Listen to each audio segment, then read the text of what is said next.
الحق من ربك فلا تكونن من الممترين. إن الحمد لله نحمده ونستعينه ونستغفره ونعوذ بالله من شرور أنفسنا ومن سيئات أعمالنا. إنه من يهده الله فلا مضل له ومن يضلل فلا هادي له، وأشهد أن لا إله إلا الله وحده لا شريك له، وأشهد أن محمدا عبد الله ورسوله صلوات الله وسلامه عليه وعلى آله وصحبه ومن اهتدى بهديه واستنى بسنته إلى يوم لا ينفع مال ولا بنون إلا من أتى الله بقلب سليم. يا أيها الذين آمنوا اتقوا الله حق تقاته ولا تموتن إلا وأنتم مسلمون. يا أيها الناس اتقوا ربكم الذي خلقكم من نفس واحدة وخلق منها زوجها وبث منهما رجالا كثيرا ونساء، واتقوا الله الذي تساءلون به والأرحام إن الله كان عليكم رقيبا. يا أيها الذين آمنوا اتقوا الله وقولوا قولا سديدا يصلح لكم أعمالكم ويغفر لكم ذنوبكم، ومن يطع الله ورسوله فقد فاز فوزا عظيما. أما بعد، فإن أصدق الحديث كتاب الله، وخير الهدي هدي محمد صلى الله عليه وسلم، وشر الأمور محدثاتها، وكل محدثة بدعة، وكل بدعة ضلالة، وكل ضلالة في النار. أما بعد، akí gbogbo ẹ̀yin ọmọ ìyá wa lọ́kùnrin àti lóbìnrin tí ẹ ń wò wá káàkiri gbogbo ibi tí Ọlọ́run Ọba tó bá kádàrá kí a ti mọ gbọ́hùn ara wa àbí kí a mọ ríra wa, kíra wa kú oríire, adẹ̀kú àmójúbà oṣù alápọ́nlé, oṣù Ramadan, eléyìí tó jẹ́ oṣù ẹlẹ́ẹ̀kẹsàn nínú Islam. Tayyib, láì ní dènà pẹ́nu nítorí pé àsìkò wa kò fi bẹ́ẹ̀ pọ̀ púpọ̀, àmọ́ síwájú kí a tó bẹ̀rẹ̀ ìdánilẹ́kọ̀ọ́ tí a bára wa ṣe lónìí níwọ̀nba, ọpẹ́ pàtàkì lọ́wọ́ Ọlọ́run Ọba awwalan wa akhira. Bákan náà, a dúpẹ́ lọ́wọ́ àwọn tí wọ́n ṣe agbátẹrù ètò yìí, àwọn Al-Haqq TV. Wọ́n kú ìgbìyànjú ọ̀rọ̀ ẹ̀sìn, Ọlọ́run Ọba yóò san wọ́n ní ẹ̀san olóore, àti gbogbo àwọn onímọ̀ tí wọ́n máa dá wa lẹ́kọ̀ọ́ náà bákan náà nínú oṣù alápọ̀nlé yìí títí tí ó fi parí àtìgbà tí kò kí ń ṣe nu àwẹ̀ náà. Orúkọ èmi tí mò ń bá wa sọ̀rọ̀ ni Abdullah Zakaria Ọ̀kánláwọn láti Ṣakí ní Nàìjíríà. Tayyib, àwọn tí wọ́n ní kí a máa fi dára wa lẹ́kọ̀ọ́ léni níwọ̀n bá òun náà ni kayfa yahkum bi dukhuli shahri Ramadan. Ikhwatal iman, ẹ̀rí àkọlé yìí, àkọlé tó ṣe pàtàkì ni. Òun náà ni pé báwo la ṣe mọ̀ pé a ti wọnú oṣù Ramadan? Kí la máa fi mọ̀ pé oṣù Ramadan ti wọlé? Kí la máa fi mọ̀ pé oṣù Ramadan ti jáde? Ẹ̀rí munasaba wà láàrin as-siyam àti as-salat àtàwọn ìbádàtì mi, al-hajj àti bẹ́ẹ̀ bẹ́ẹ̀ lọ. Ọlọ́run Ọba subhanahu wa ta'ala tó gbé àwọn ìjọsìn yìí tó gbé wọn kalẹ̀ fún wa, òun ni ó sọ àsìkò wo làwọn nǹkan yìí bẹ̀rẹ̀ fún wa àtàsìkò táwọn nǹkan yìí parí. Eléyìí ìyàtọ̀ ńlá ni tí yẹn máa fi mọ̀ kí ni ìyàtọ̀ tó wà láàrin ẹ̀sìn Islam àtàwọn ẹ̀sìn míì tí ò nítumọ̀. Nítorí pé Allah subhanahu wa ta'ala tó gbé ìbádà kalẹ̀, òun fúnra rẹ̀ náà ni ó ṣàlàyé àsìkò tá a ṣe ìbádà. Ẹni tó bá wá mú bádà yẹn wá qabla waqtihi, ayé pé bádà yẹn yàní Ọlọ́run bò ní gbà. Bẹ́ẹ̀ náà ẹni ó bá mú wá lẹ́yìn àsìkò rẹ̀. Sọ fún di eléyìí, bá a ṣe gbà fún Ọlọ́run Ọba nípa wíwọlé àsìkò zuhur, wíwọlé àsìkò asr, maghrib àtàwọn ọ̀run yòókù, wíwọlé àsìkò hajj, tẹ́nìkan ò ní lọ sí hajj láyé inú oṣù Muharram, tẹ́nìkan ò ní lọ sí hajj nínú oṣù Safar, tọ́yẹ pé àsìkò hajj náà lálọ́ ṣe yẹn. Bẹ́ẹ̀ náà la gbọ́dọ̀ gbà fún Ọlọ́run Ọba bí eléyìí náà. Nítorí pé àwọn mukhalafat oríṣiríṣi ní máa ṣẹlẹ̀ nípa wíwọnú oṣù Ramadan. Tayyib, tí oṣù Ramadan bá fẹ́ wọlé, gẹ́gẹ́ bí a ṣe wà nínú Ramadan, kọ́lọ́run Ọba subhanahu wa ta'ala, kọ́lọ́run Ọba kí ó ṣe wá lẹ́ni tí yóò gbàjá táàsì ọ̀pọ̀lọpọ̀ rẹ̀ láyé àti láyé pẹ̀lú àlàáfíà ara. So ẹ̀rí ìyẹn mọ́ ìyàlẹ́nu ńlá máa ń ṣẹlẹ̀ síyàn pé Islam tá ń ṣe nílẹ̀ Yorùbá, Islam tá ń ṣe láfíríkà, Islam tá ń ṣe láwọn orílẹ̀-èdè ayé yòókù, ó ti yẹ ká ti kúrò ní ipò ọmọdé, ó ti yẹ ká dàgbà sí. Torí pé mo tẹ́ sọ lọ́dún tó lọ, òun náà lẹ́tún sọ lọ́dún yìí, òun náà lẹ́tún sọ lọ́dún tó ń bọ̀ náà. àwọn tẹ́ ti correct àwọn èèyàn lé lórí ìhun náà làwọn èèyàn tún mọ̀ ṣe. a rí ká tó bẹ̀rẹ̀ àwẹ̀ a rí pé ọ̀pọ̀lọpọ̀ àwọn èèyàn wọ́n mọ̀ sẹ́ndì topic, wọ́n mọ̀ sẹ́ndì date pé ọjọ́ báyìí la bẹ̀rẹ̀ àwẹ̀, oṣù báyìí la bẹ̀rẹ̀ àwẹ̀, kódà ọjọ́ báyìí la kà ásámú. Subhanallah. tọ́yì kí ni nǹkan tẹ́ fi mọ̀ pọ́jọ́ yẹn lẹ́ kí ásámú, kí ni nǹkan tẹ́ fi mọ̀ pọ́jọ́ yẹn lẹ́ bẹ̀rẹ̀ àwẹ̀. wọ́n ní no bàbá kan náà ló sọ bẹ́ẹ̀ àbí máàmù ìlú kan ló sọ bẹ́ẹ̀, ẹlòmíràn ní òun wo ìsábì ni. kódà ẹnìkan tiẹ̀ sọ ó ní ìgbà tá a bẹ̀rẹ̀ ọdún mẹ́wàá sásìkò yìí òun lè sọ kalẹ̀ láti ìsìn. ẹ̀rí nǹkan báwọn ìgbà tá a bẹ̀rẹ̀ àwẹ̀ ọdún mẹ́wàá ọdún alákọ̀ọ́kọ́ yẹ kejì títí tó fi pé mẹ́wàá òun sọ kalẹ̀ láti ìsìn. hádà kò bá òfin Ọlọ́run Ọba subhanahu wa ta'ala kò bá mu. àwọn ọmọ gbéra wa rìnrìn àjò alápọ̀nlé nínú lọ sínú al-Qur'an àti hadith anabi Muhammad sallallahu alayhi wa alihi wa sallam. Ọlọ́run Ọba gbé àwọn mawaqit àwọn àsìkò kalẹ̀ fún wa láti bá a lè mọ̀ subhanallah láti bá a lè mọ̀ àsìkò ìjọsìn ni gẹ́gẹ́ bí Ọlọ́run Ọba ti sọ nínú al-Qur'an nípa ìbéèrè tí wọ́n lọ bí anabi sallallahu alayhi wa sallam. Ọlọ́run Ọba ní yas'alunaka anil ahilla, wọ́n wá bí wà nẹ́bí léèrè nípa àwọn oṣù. kí ni ìtumọ̀ oṣù tọ́lọ́wọ́n bá gbé kalẹ̀ Muharram, Safar títí dé parí. yasalunaka anil ahilla, àwọn oṣù Islam lélẹ̀ tí ó tako sharia. kul hiya mawaqitu linnasi wal hajj, àsìkò ló jẹ́ táwọn èèyàn mọ̀ fi mọ̀ àsìkò àwọn ìjọsìn oríṣiríṣi wal hajj tí wọ́n mọ̀ fi mọ̀ àsìkò tí wọ́n mọ̀ ṣiṣẹ́ hajj àti bẹ́ẹ̀ bẹ́ẹ̀ lọ́nà àwọn ìjọsìn eléyìí tọ́lọ́wọ́n bá tí ó ṣe ní òfin fún wa. ẹ̀rí lélẹ́yìí nínú al-Qur'an.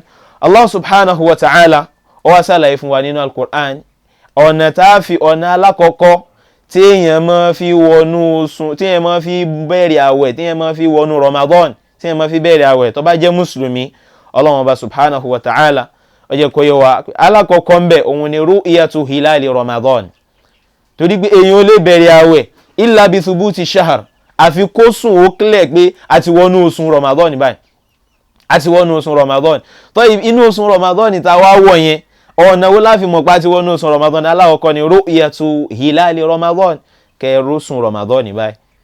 ru'yatu ayniyya, subhanallah, a rí oṣù Ramadan báyìí pẹ̀lú ojú wa. Ọlọ́run bá sọ nínú Qur'an, Ọlọ́run bá ní faman shahida minkumu shahra falyasumhu, ẹni tó bá ti rósùn nínú yín ẹ gbààwẹ̀. bákan náà Nabi Muhammad sallallahu alayhi wa ala alihi wa sallam anabi jẹ́ kó yé wa pé idha ra'aytumuhu fasumu, tó bá yẹ kí mùsùlùmí ni ẹ tó jẹ́ pé Ọlọ́run bá ló fẹ́ gbààwẹ̀ fún, ó wá gbọ́ bọ́lọ́run ṣe ní kó bẹ̀rẹ̀ àwẹ̀ yẹn. idha ra'aytumuhu, tẹ́ bá ti rí ayil hilal fasumu, ẹ bẹ̀rẹ̀ àwẹ̀.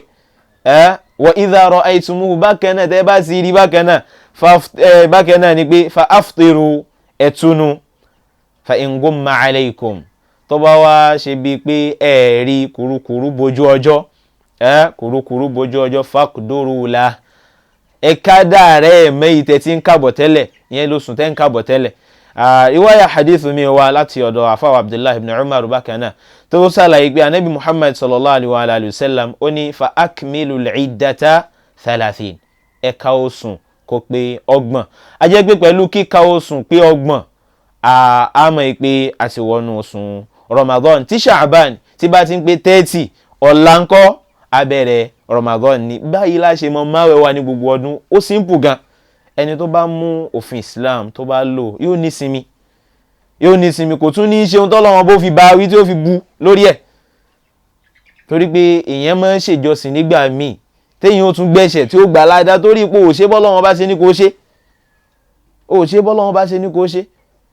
kẹ̀kẹ́ yẹn wá ni mo fẹ́ kírun nísìnyí báyìí, àmọ́ ìrun tí mo fẹ́ kí yẹn o àyílà náà ni, àmọ́ 5 lèmi ó kí àbí 6 lèmi ó kí, ó gba ẹ̀ṣẹ̀ lórí ohun tó kí yẹn.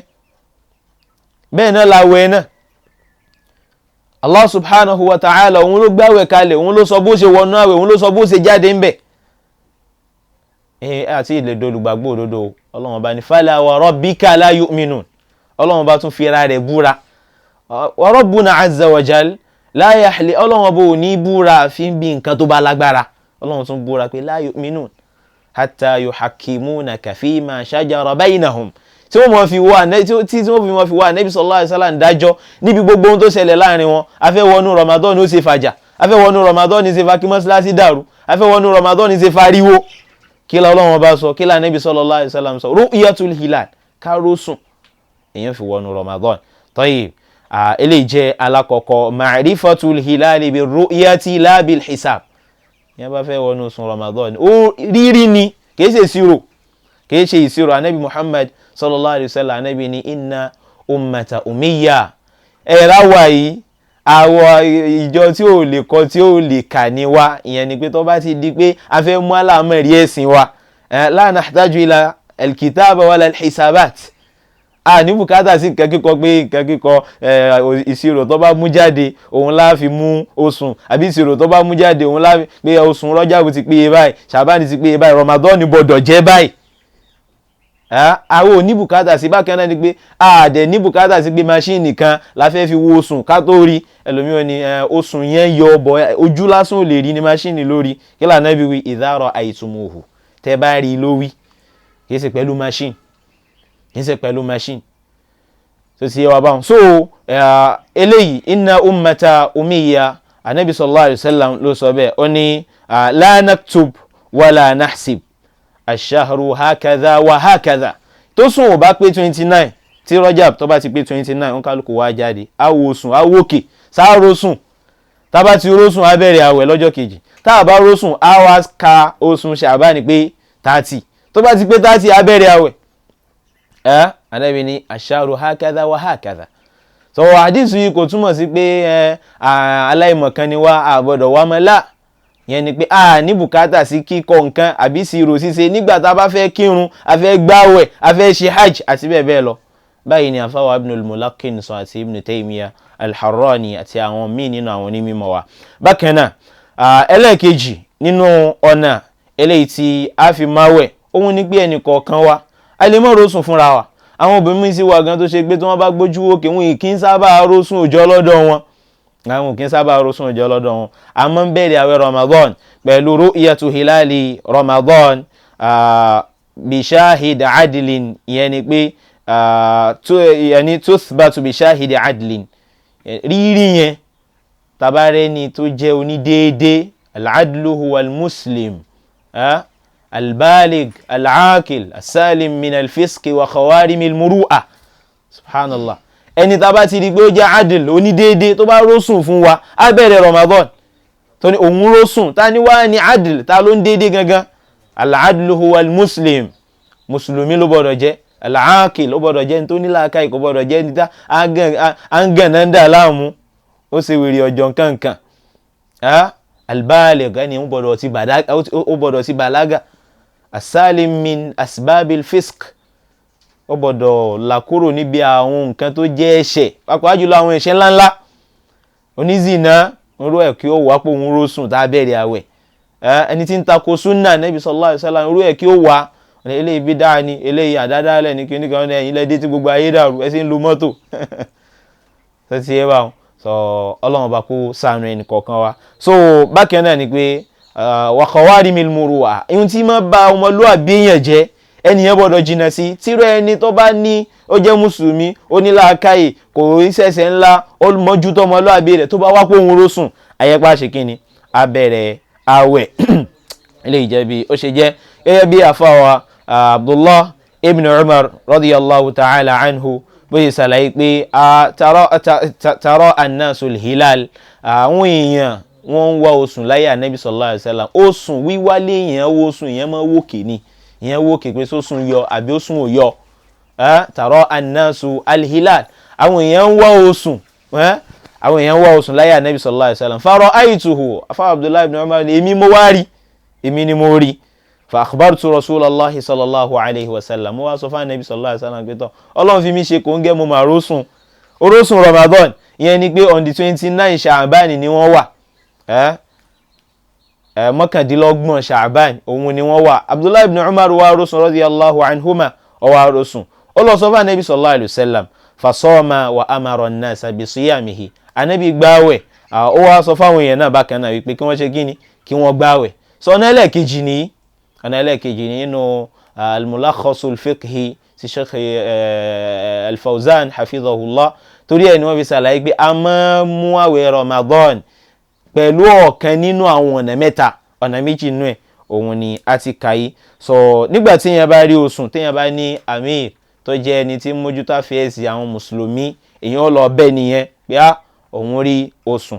Bákan náà ni pé tá a bá wá rí oṣù fúnra wa bákan náà ààrẹ ni tó rí oṣù ààrẹ ni tó rí oṣù pẹ̀lú ojú rẹ̀ tọ́yì eléyìí tá a ṣàlàyé láti ó jẹ́ àtakò fún gbogbo ẹni tó bá takò pé tó wọn bá fojú òun rí oṣù báyìí àwọn ọmọ yìí òun mẹ́jọ ò bá wa mẹ́wàá ò bá wa òun ò ní bẹ̀rẹ̀ àwẹ̀ torí pé wọ́n ń bẹ́bẹ̀ tó ṣe pé wọ́n takò ni pé àwọn ò tí ì rí fúnra wọn wọ́n á mọ jọ̀sán nínú Ramadan àwọn ẹlòmíì lọ́jọ́ kejì ọjọ́ kẹta ní oṣù Ramadan ni wọ́n mọ jọ̀sán subhanallah ọlọ́run bá kó láwa so eléyìí kò bá ojú mu so ti yẹ báwọn kò bójú mu rárá so bákan náà ni pé tí yẹn bá dẹ̀ rí oṣù tó bá yẹ pé yẹn wà lábẹ́ amiru mumini àwọn tí ń darí àfẹ́sì Islam so èyí ò lọ sọ fún wọn kò ní jẹ́ pé wọ́n tó rósùn yẹn náà ló mọ kéde kiri fáwọn èèyàn fúnra rẹ̀ ó lọ sọ fún wọn tí wọ́n bá gbà lọ́wọ́ rẹ̀ marhaban tí wọ́n bá gbà lọ́wọ́ rẹ̀ ìwọ lójọ́ ọ̀ràn yẹn fún láti gbàwẹ̀ ala sahil aqwal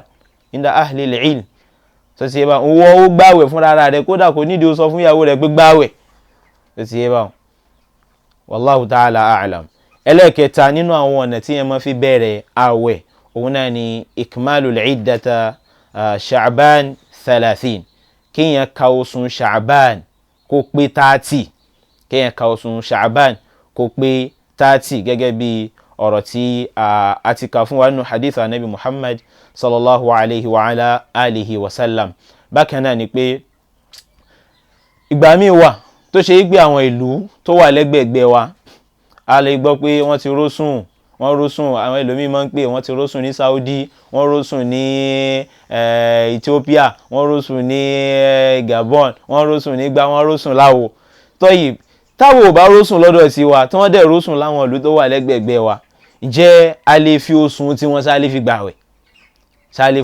lè fi gbàwẹ̀ eléyìí ń bẹ nínú àwọn ohun tí àwọn onímọ̀ wa kọ́lọ́run bá kọ́ bá ní ṣe àlékún dáadáa wọn tí wọ́n fi mọ̀ ara wọn tí wọ́n sì tú tíra ara wọn lórí ẹ̀ púpọ̀ àmọ́ eléyìí tí àwo sọ níwọ̀n bá tọmọ kí ó tara wa kọ́lọ́run bá kí ó forí jì wá òun ni pé tó bá lọ jẹ́ pé àsìkò tá à ń lò bákan náà lórí yíyọ oṣù wa bákan náà ní mọ́ jẹ́ sòkò sábúrú níbi ká lo oṣù tí wọ́n rí àmọ́ tí yíyọ oṣù wa tó bá ti yàtọ̀tọ̀ síra wọn báyà a fi wákàtí kan wákàtí méjì àbí jù bẹ́ẹ̀ lọ a fi jura wọn lọ so arósùn lọ́dọ̀ tiwa kò túmọ̀ sí pé ó dọ̀ràn yẹn fáwọn kí wọ́n ṣe kíni kí wọ́n gbààwẹ̀ àbí wọ́n rósùn lọ́dọ̀ tiwọn kò túmọ̀ sí pé ó di ọ̀ràn yẹn fún àwa náà kí a fi gba àwẹ̀ so eléyìí jẹ́ ṣókí wọn bá sí abara wa sọ lórí rírí oṣùn nínú òfin Ọlọ́run Ọba subhanahu wa ta'ala kátà bá tẹ̀lé ihun tó wà nínú al-Qur'an ihun tó wà nínú hadith anabi Muhammad sallallahu alayhi wa alihi wa sallam ibi tá a ti rójú nìyẹn ibi tá a ti ráyè nìyẹn kò ní sí fìtínà kò ní sí wàhálà kan eléyìí tó ṣe pé ọdọọdún ni ó wá máa ṣẹlẹ̀ eléyìí tó ṣe pé ọdọọdún ni ó máa ṣẹlẹ̀ subhanallah ọ̀pọ̀lọpọ̀ àwọn ẹlòmíì wọ́n ti kà á kún pé àwọn kan báyìí ẹ mọ̀ pọ́jọ́ kejì lẹ́yìn máa wẹ̀ tẹ́lẹ̀ náà a fẹ́ wọnú Ramadan a fẹ́ jáde kúrò Ramadan a gbọ́dọ̀ tẹ̀lé ohun tí Ọlọ́run Ọba subhanahu wa ta'ala tó sọ ohun tí Ànábì Muhammad sallallahu alayhi wa ala alihi wa sallam eléyìí tó fi lélẹ̀ fún wa tó fi kọ́ wa la gbọ́dọ̀ tẹ̀lé tó ti yẹ ọba wọn so eléyìí jẹ́ ṣókí nípa rẹ̀ kí Ọlọ́run Ọba subhanahu wa ta'ala kó ṣàánú wa ọ̀pọ̀lọpọ̀ àwọn ẹlòmíì a ti rí pé ká tó bẹ̀rẹ̀ àwẹ̀ yìí nísìnyí a rí pé wọ́n mọ̀ sẹ́ndì àwọn oríṣiríṣi àwẹ̀ àmàwẹ̀ ìjọba yìí àgbà iléyá ọjọ́ báyìí ní ó bọ́ sí àti bẹ́ẹ̀ bẹ́ẹ̀ lọ wọ́n ti mọ̀ sọ kalẹ̀ àwọn ẹlòmíì ìlú wọ́n kàn bẹ̀rẹ̀ sí ní lùlù kiri àwọn Ramadan ní ṣe kan lù wọ́n rò pé báwọn kò sí èyí tó kan ara wọn bẹ́ẹ̀ Ọlọ́run Ọba subhanahu wa ta'ala kó ṣàánú bẹ́ẹ̀ náà anabi sallallahu alayhi wa sallam anabi ni akhwafu ma akhafu ala ummati al-a'immata al-mudillin tí mo páyà jù fún yín òun làwọn tí wọ́n pera wọn láàfáà tí wọ́n sì mọ sọ yín nù ẹ mọ̀ gbọ́ tí wọ́n ní Imamu Lukani òun ló ti announce pé ọjọ́ báyìí la máa wẹ̀ wọ́n dẹ̀ mọ́ kéde káàkiri nínú gbogbo ìlú yẹn pé bàbá lọ́jọ́ báyìí la kà sámú mùsùlùmí èèmọ́jú àsámú kalẹ̀ ó dìgbà tá a bá rósùn àbí a bá ka oṣù Sha'ban tó pé 30 inú kárí fúnra wa àbí kẹ́nìkan bá wá rí tó jó ní déédéé al-muslimu al-balighu al-aqil as-salim min asbab al-fisq as-salim min khawarim al-muru'a tó bá rí oṣù fún wa á bẹ̀rẹ̀ àwẹ̀ wa pẹ̀lú ẹ̀bẹ̀ so eléyìí jẹ́ ṣókí ìwọ̀nba tí a sọ eléyìí tó bá ti yàtọ̀ sí ohun tó wà nínú al-Qur'an àti hadith yìí fabatil aburú ni gbogbo ẹ̀ kí a jìnà sí. So eléyìí tí a sọ yìí èyí tó jẹ́ kùdìẹ̀kùdìẹ̀ ń bẹ k'Ọlọ́run bá kí ó forí ẹ̀ jì wá, eléyìí tí ó jẹ́ dáadáa ń bẹ ẹ̀san sísọ àtẹ̀san gbígbọ́ Ọlọ́run bá kí ó má fi dùn ẹnì kọ̀ọ̀kan wa. Bákan náà gbogbo wa náà kí a kún àwọn ọmọ ìyá tí wọ́n ń ṣètò Al-Haqqu TV kí a kún wọn lọ́wọ́ k'Ọlọ́run bá kí ó kún ẹnì kọ̀ọ̀kan wa náà lọ́wọ́. Subhanakallahumma bihamdik ashhadu an la ilaha illa ant astaghfirukallahumma wa natubu ilayk. Wassalamu alaykum wa rahmatullahi wa barakatuhu. Subhanallah walhamdulillah.